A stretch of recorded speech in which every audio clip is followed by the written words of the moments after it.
मेरा नाम आशिक हुसैन है। आज मेरी जो वीडियो है वो है व्हाट इज़ इंग्लिश लैंग्वेज। इसमें मैं सबसे पहले उर्दू में लेक्चर दूंगा और आफ्टर में इंग्लिश में दूंगा। तो इसको जैसे जो इंग्लिश लैंग्वेज में जो मास्टर कर रहे हैं या दूसरे अगर लिटरेचर के स्टूडेंट हैं तो वो इसको समझ सकें आसानी से। और इसकी जो है मैं तकरीबन बेसिक बातें एक्सप्लेन करना चाहता हूँ। ये है क्वेश्चन है व्हाट इज लैंग्वेज, जबान क्या है। हर आदमी जानना चाहता है इस सवाल का जवाब। हर आदमी कोई काबिल नहीं है कि लैंग्वेज की वजाहत कर सकें वस्फ की।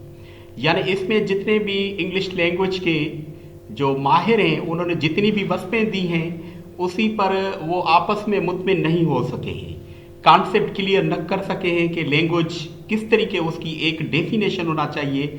यानी उन्होंने मुख्तलिफ दी हैं पर वो उसमें मुख्तलिफ जो है मुतमिन नहीं हो सके।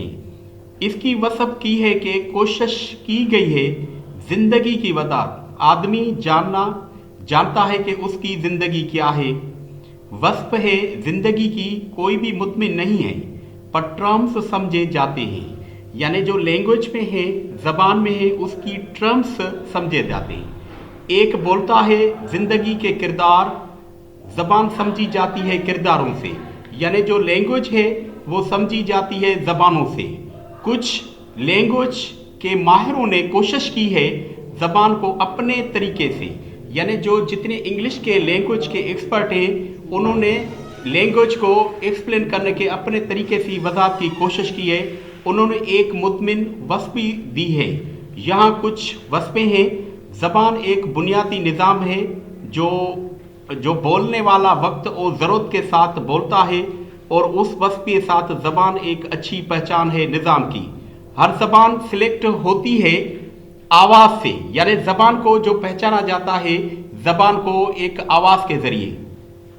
अंग्रेज़ी का आवाज़ के है, हिंदी अल्फ़ाबेटिकल मुख्तलिफ अल्फाज मिलाए जाते हैं, निज़ाम तरीका बोला जाता है, अल्फाजों के जुमले समझाए जाते हैं, मिलाए जाते हैं, निज़ाम तरीका बोला जाता है, अल्फाजों के जुमले समझाए, यानी जो अल्फाज हैं वर्ड्स उसके साथ ज़बान को समझाया जाता है, मिलाए जाते हैं। पी फोर जैसे मिसालें हैं अंग्रेज़ी में, ये एक आवाज़ है लिखने के लिए।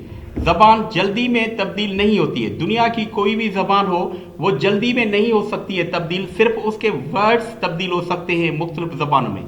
अब तक मुतमिन नहीं है, अल्फाज आते हैं तब्दील में और जारी किया जाता है कट्ठे ज़बान जो ज़रूरत होती है मवासलात में। शेक्सपियर के अल्फाज स्टोमेच यानी कोर्च, ज़बान एक इंसान का बोलना और न रुकने वाला मवासलात, महसूसात और ख्वाहिश के ज़रिए निज़ाम रज़ाकान तौर मुहैया होती है। यानी ज़बान जो लैंग्वेज है इंसान की एक मवासलात के लिए बिल्कुल एक ज़रूरी होती है और इंसान अपने तरीके से ज़बान को बोला जाता है। अभी इस बात को हम इंग्लिश में एक्सप्लेन करें। What is language? Everybody knows answers this question, but nobody has defined definition of language. It is trying to explain terms of life. Everybody knows what is life. Nobody has been satisfied terms.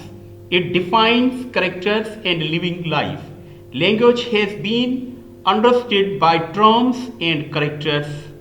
Some language experts, they are trying to define language. They are saying language is there. They are providing definitions which has been satisfactory. Here are some defined. Okay, thanks.